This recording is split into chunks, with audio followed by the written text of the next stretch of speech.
This is our final project for our ENGRI. My name is Corinne. I'm Abdul. And our project is on object recognition. So this is an example of our data set. And basically what our models strive to do was differentiate between different types of images and determine which image is which. So basically, if it was given an image of a cat, it would return that it was a cat and not a dog. And the data set comprised of vehicles and animals, such as like trucks, ships, cars, or like deer, dogs, frogs. Okay, so the baseline model had pretty okay training accuracy, around 75%, whereas the validation and testing accuracy were in the low 50s. So if you look at the loss curves and accuracy curves, it's very clear examples of overfitting where they're not really doing the same thing. And the confusion matrix revealed interesting information where it was kind of collapsed in groups. Like it would mistake the vehicles with each other, mistake the animals with each other, with, for whatever reason, a very high propensity to classify things as dogs, which you can see like here-ish, where it's making most cats dogs. And that's why dogs have a high amount of like correct classifications. Yeah. And so for the early stage, we decided we wanted to tackle the problem of overfitting first. So we decided, okay, the way to do that is to make the model more complex. So we decided in our first convolution layer, we would set the filters from 16 to 32. And doing this, we succeeded in combating the overfitting problem because our training accuracy decreased from like 70 to 60%, and our test accuracy increased, as you can see through this graph.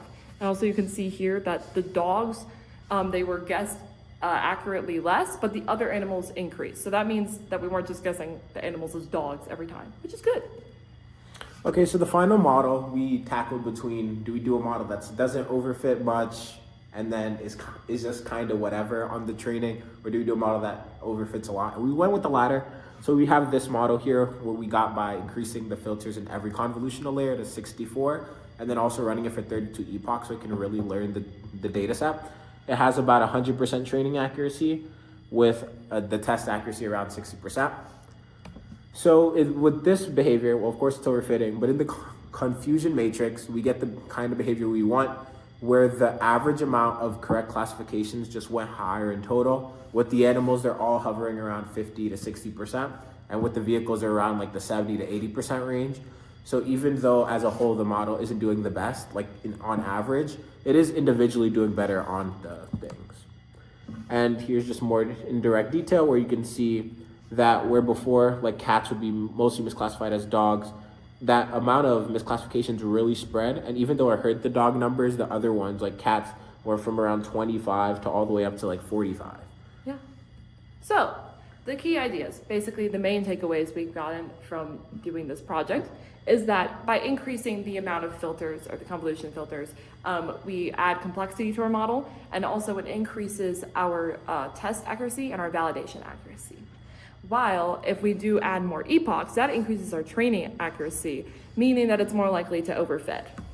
And we've all learned also that the CNN generally is better at classifying between more like broader topics, such as a form of transportation, like a vehicle, versus an animal. But when it comes to specifics, like a cat versus a dog, or a truck versus like an automobile, it has more difficulty differentiating between the two.